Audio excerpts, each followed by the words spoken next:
Let me say something here. A few years ago, when I started speaking about being a European Muslim, many Muslims are saying, no, we are Muslims in Europe. I say we don't have a problem with being a European Muslim. Meaning what?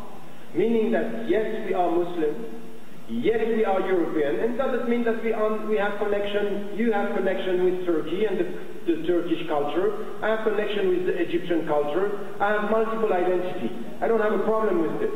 I'm at the same time European, Muslim, and Turkish by memory for you, Egyptian by memory for me. It's not a problem. We have multiple identities, and we have to let the people understand that this is a richness, this is the future of Europe, not to have a single, closed, narrow-minded identity, but something which is open. Universality means multiple identities, same values, same principle, same understanding of who we are, what we want to achieve. So the starting point of us here is to understand this, and as I will show, to be confident about it. While all the people around you, and especially here in Germany, but everywhere we heard this discourse about you have to integrate. What I am saying now that with years, what yesterday was a very progressive concept, which is integration, let us, you keep your identity, you keep your religion, but you integrate within the society. Yesterday this was a progressive discourse. Now it's over. Our point is not to be integrated, our point is to contribute. So we go from integration to contribution. We stop about all concepts and we come with our understanding. We contribute. What we want is the best and the better for our society. We are here to reform ourselves and our societies, the European societies, for the better. So contribution is the key word now. And it's not something that we only have to say, we have to feel it. We have to be imbibed by it. It has to be in our heart, it has to be in our mind, it has to be in our actions. So the point is that many Muslims speak, they don't show. Now we want Muslims to show and to speak less.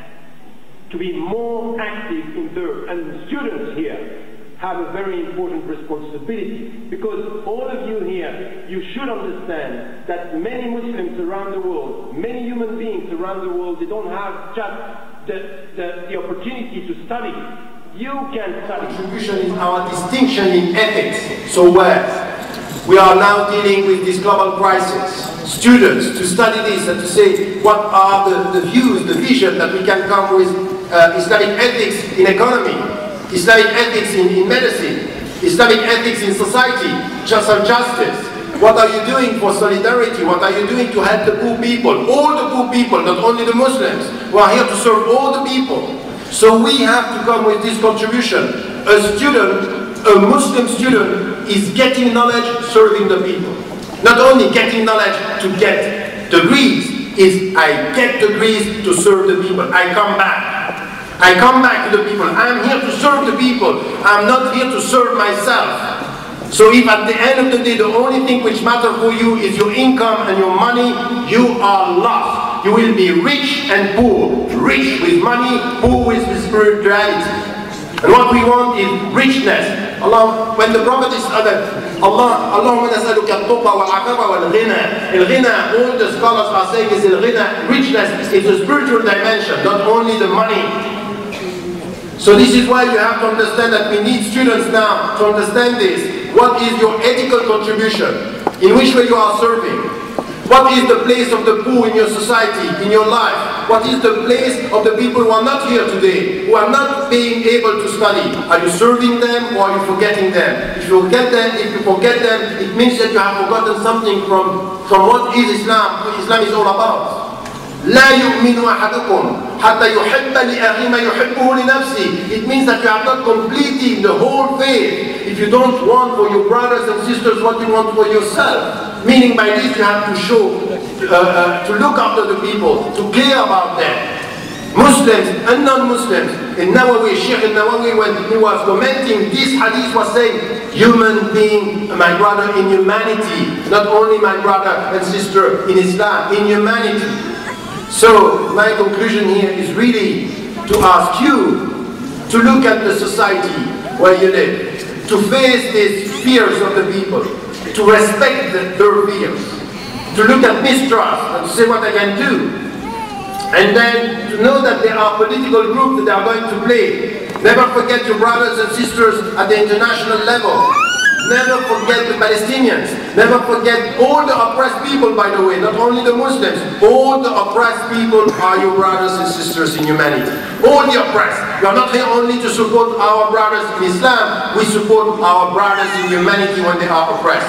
This is the Islamic message. Having this in mind, you ask yourself in which way I can be instrumental. First, I have to take all the advantages, all the benefit of my presence, knowing the language of the country, respecting the law, and being loyal to my principles and to this society, and then to go for contribution, debates, dialogue, communication, to speak to the people and to be able to spread around the right understanding of my religion, by my example, by my actions, serving the people, as students, and to get this knowledge which is so important. And ethics, we want now students, Muslim European students, to be able to come and to contribute in all the fields, in businesses, in economy, in medicine, in all these fields. The scholars, even the Muslim scholars, they need you. They need the community to be involved in this. So where are you? Are you only connected to the country of origin, or are you going to build the future? Are you people with a memory of the past, or are you people with the mind of the future? Are you creating, are you shaping this future? This is what we are expecting from students. And never forget to serve the humble people. The first among you is the one who look after the last one. This is where we are true to our principles. And this is what I'm always saying to Muslims. We need 3 L's.